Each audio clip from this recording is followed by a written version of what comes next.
My name is Willy Bolander. I study influence, persuasion, and leadership in selling and sales management, and I teach people how to sell.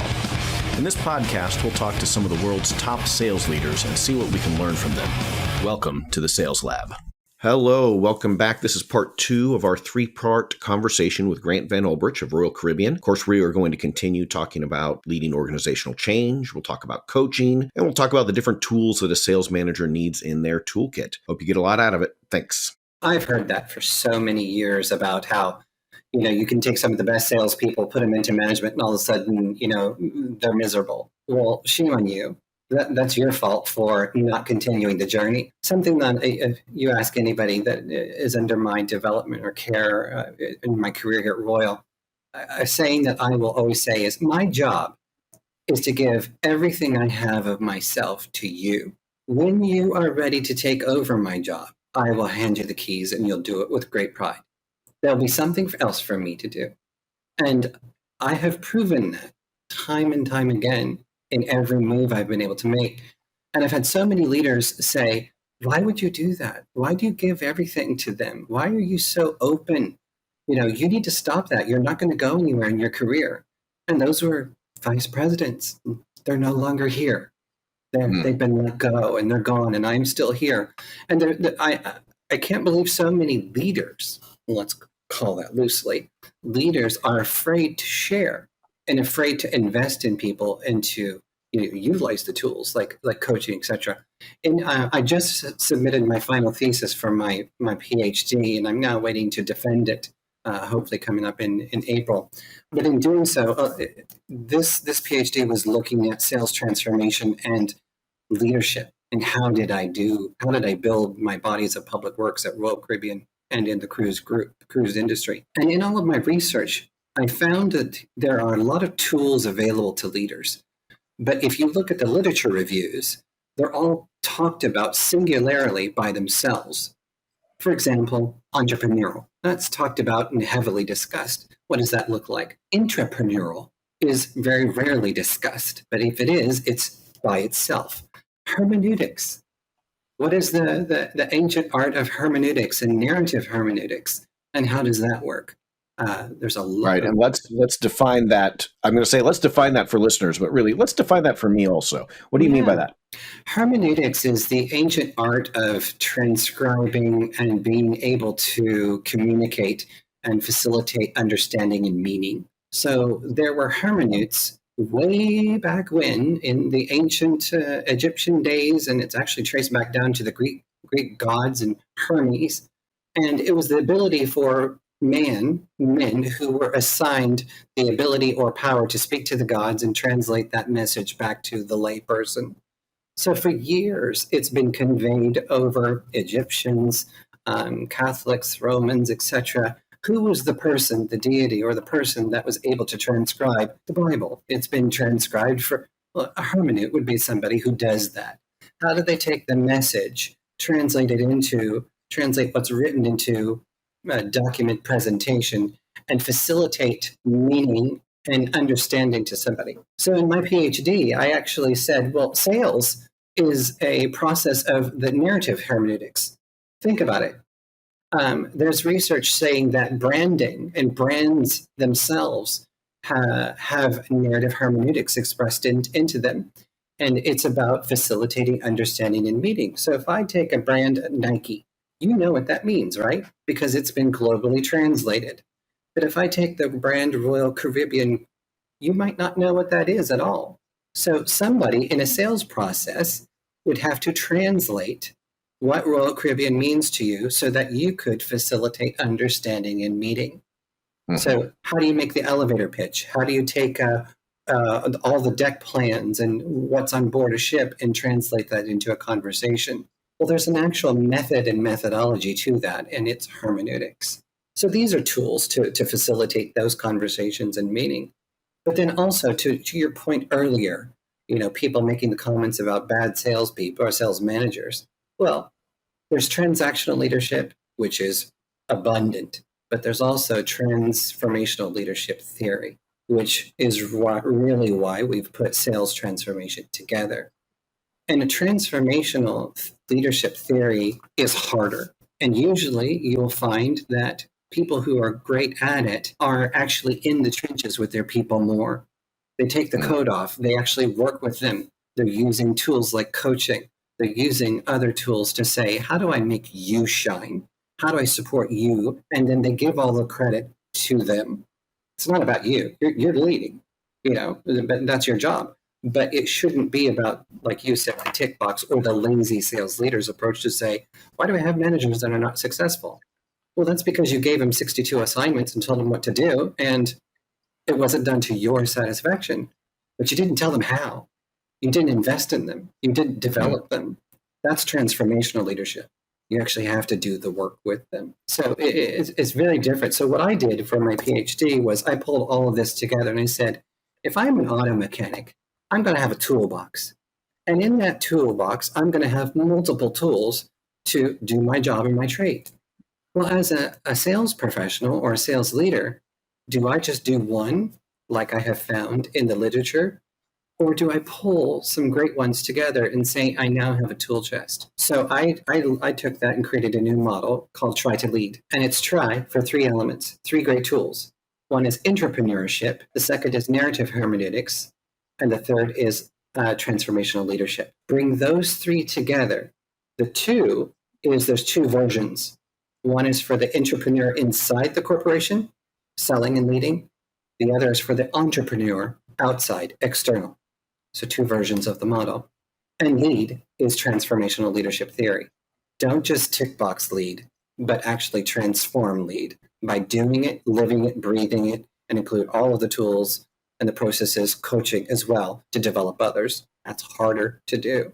But when you do that, the results come in and they're proven time and time again by successful leaderships who do.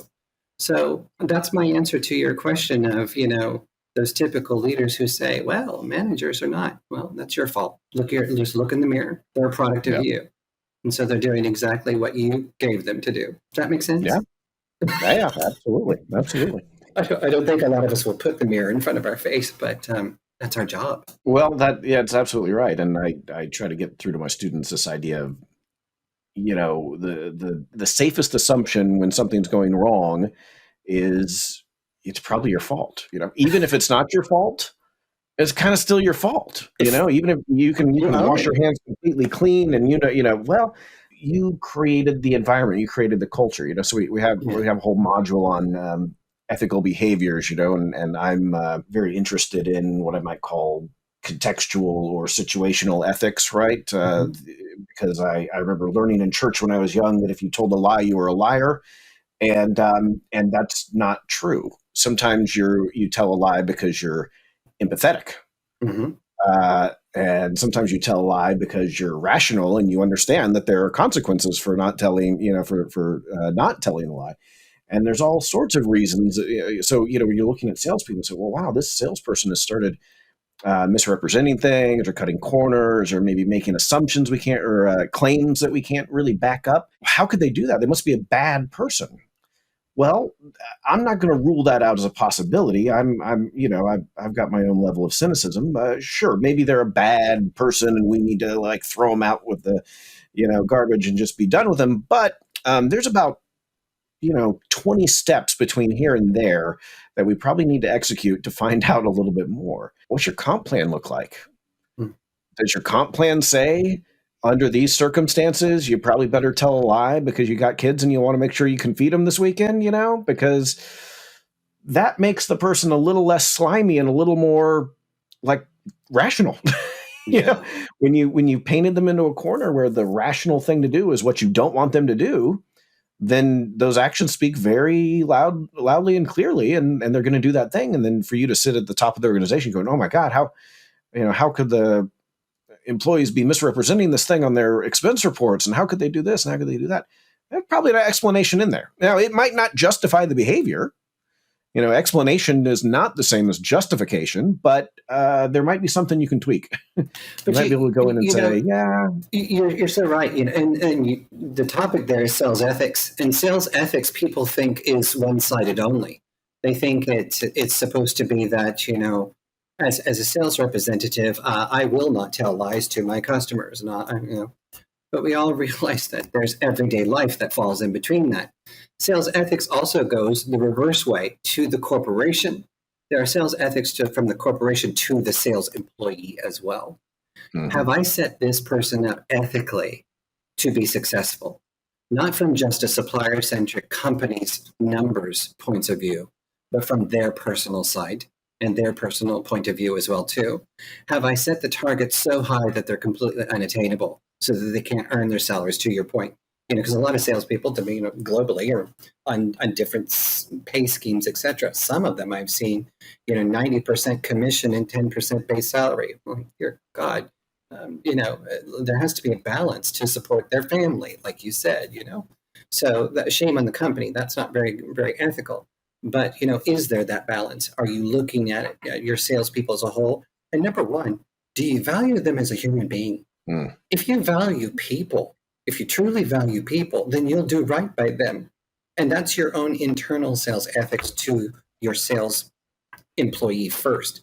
Then there's the external ethics that go towards your B2B and your B2C, but people forget that inner side. And so I like that you bring that up in the discussion, because it's true. Well, so let me ask you about this, because we're talking about transformational leadership, and I've certainly had other guests that have talked about similar things. My interview with Mark Kramer comes to mind, who's former Marine and really big into all the leadership stuff. He's got he does this, he lives and breathes it, and this idea of participating, this idea of leading from the front lines. All of this resonates with me. I'm like, yes, this makes perfect sense, but then there's an awful lot of experts. There's an awful lot of content out there that talks about delegating and, not spending your time on the things that are most important for your role. And I guess it would be very easy, we can make the question go away by just saying, oh, well, developing people is the most important thing for your role. But I guess my question is more about the balance between those things, right? Because, you say, okay, well, I know that practical wisdom says I should delegate A, B, and C because somebody else can do that. It doesn't need my attention. And then this idea of, caring about people and wanting to be transformational says, yeah. Well, A, B, and C might not be the thing that, checks the box immediately for your specific area of responsibility. But if you do this, it's going to give you this long-term value. And I don't know, how do you delegate if you're trying to give all of your, like you said earlier, right? Give all of yourself to these people. Well, then what room does delegation have? How do you decide how that works? It's a good question, and I love how you articulated from your prior interviewee on the podcast from the Marines. I'm former Navy, so I served 4 years in the Navy in the Persian Gulf War as an air traffic controller on board a carrier. So I thoroughly get it, and I completely grew up with a Navy family. I understand the leadership flow, delegating, orders. It makes sense, and that was ingrained in me for years. The difference is that as I've matured through my sales career, yes, you have to delegate as a leader, but that's tick box leadership, again, transactional leadership, and you lose out when you do that. The way you win for your partners and continue to develop, and first of all, you have to define what is winning. What is winning with that within leadership? For me, leading and winning is when other people grow and when other people mature on. I measure my professional career success by the amount of people underneath me that have promoted up and continued to climb, whether it's here at this company or another corporation. As long as I have positively touched their lives in some way and they're growing, then I define that as winning. And then also, within your company, targets, guides, etc., your KPIs that you need to do. But how do I manage the delegation side of it? And I do that through coaching. I've come across so many people that said coaching takes more time. It's harder to do. And the true answer is it's not. And it shouldn't take more time. There's research that show the star leaders spend the same amount of time coaching as they would in, not coaching. And what you do is you do it in the moment. And so coaching allows you to assign ownership. So I'll give you an example. So Willy, if you're my sales member and I'm your supervisor, I have a choice. Willie, I need you to do this, this, and this, and I want you to go ahead and do that. And I need that done by Tuesday so you can hit your numbers. Your response would be, well, I would be smart and say, oh yeah, absolutely. You'd yeah, give just the go do it. affirmative response. Good, go do it, But Willie. Just go do that. Get it Yeah. done. I've got other meetings. I'm delegating. So you're Yeah. going to do it. Okay. Yeah, and I would probably give a positive sounding response and then wonder how I'm going to do it and try to approximate whatever I could. But not necessarily. Yeah. My heart certainly isn't in it. I'm not So committed now, to it. exactly. Thank you. So now imagine you go and you go do it because you're a manager, you're a sales manager, and you're really good at your job. And I'm your sales vice president, and I'm really good at my job. But I just led there. I just delegated to you. But the key words are, I'm not committed to it. What happens when you go do it and you come back to me in our next one-on-one and it didn't work out the way I wanted? How are you going to feel? I think I would probably feel. I don't know. I think I would probably feel a little, like I let you down, but at the same time, and I think maybe I'm forecasting where you're going here, but I think I would feel like that was your responsibility at the end of the day. Thank you. So you're a little defensive. Passed it off to me, so it's kind of like, well, do your own shit. A good way to sign that off is, I did what you told me to do. Mm-hmm. Okay. Mm. The missing piece there was ownership. So you can delegate all you want as a leader, but unless you facilitate ownership, it's all going to come back on you. Because the example that I gave you just now, it's loose, but it's real. It happens every single day.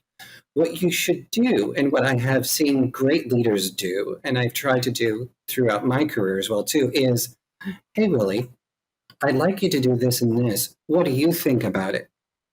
How would you do it differently? Or what do you think could be done?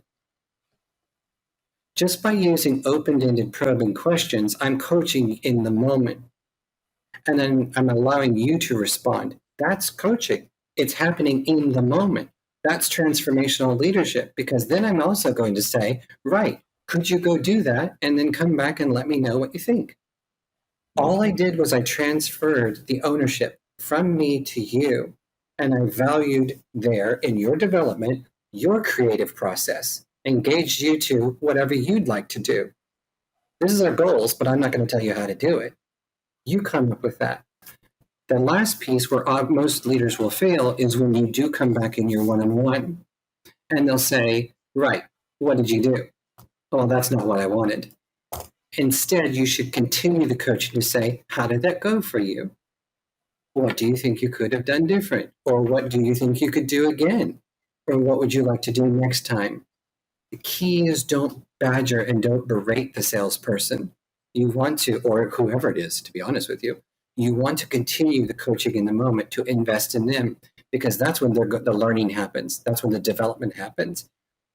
You're right. I could have done this differently. Okay, go on. What do you think you could do? Again, coaching. So it's not like it's requiring more of my time. It's the same amount of time. I could do it in 5 minutes. I could do it in an hour, a formal session if you want. But it's the transfer of ownership, the transfer of commitment, and it's leading to develop their growth. And in doing so, the employee, if we had that kind of a conversation, typically feels like, wow, they actually care about me. They actually get me, and they're helping me to grow. And that's the true difference between transactional leadership, using coaching, and transformational leadership for me. Yeah, no, that makes sense to me. Yeah. So now, how do we put that in curriculum and teach that to the next generation of leaders? Well, and I'm just I don't want to get too eggheady, but when you say transformational leadership, these are items I've collected in research, many times, and they're just not very good in my opinion. The way that they're measured, and it doesn't, so even if you try to look up research on transformational leadership, well, I don't know how much we can really put stock into that, because it's kind of like, I don't know, it's almost measuring, are you nice, or are you warm, or are you cold, or something, which is a part of it, but it's not, it certainly doesn't tell you how to, or, how to change from non-transformational to transformational. so I think this is a very interesting subject. And I think, again, to me, I'm just at a point where I have a very hard time distinguishing between a successful influence and persuasive process executed in a sales setting with some sort of customer or buyer versus the exact same thing executed with an employee. And I'm going, okay, well, what can those two fields learn from each other? For example, your idea, and I think you kind of had this in your mind when you mentioned the giving telling the customer up front, hey, I can't meet this, but even that next step, the so what, you could even be in a position to coach that. You want to build trust, you coach that customer what to do next. Like, listen, I can't get that for you, but here's what I would recommend you do. Okay, check this out. You need to talk to person A and person B, and here's what they're going to tell you. Here's what you're going to see, and you're going to want to take this path and make sure you ask them about this, right? And give them some pointers and build this trust. Do you have to? No. Will it add dollars in your pocket that pay period? Probably not. But is it the right thing to do? Does it establish you as a really confident, competent, trusted advisor and expert? Yeah, absolutely. We're going to stop it right there for now. Please dive into the next episode of the Sales Lab to hear the conclusion of this interview. And by the way, if you like what you hear, be sure to subscribe and to rate this podcast on whatever app you use to listen. Also, share this with your colleagues and friends, and let's continue to have a deeper discussion on all things related to selling and sales leadership. See you next time in the Sales Lab.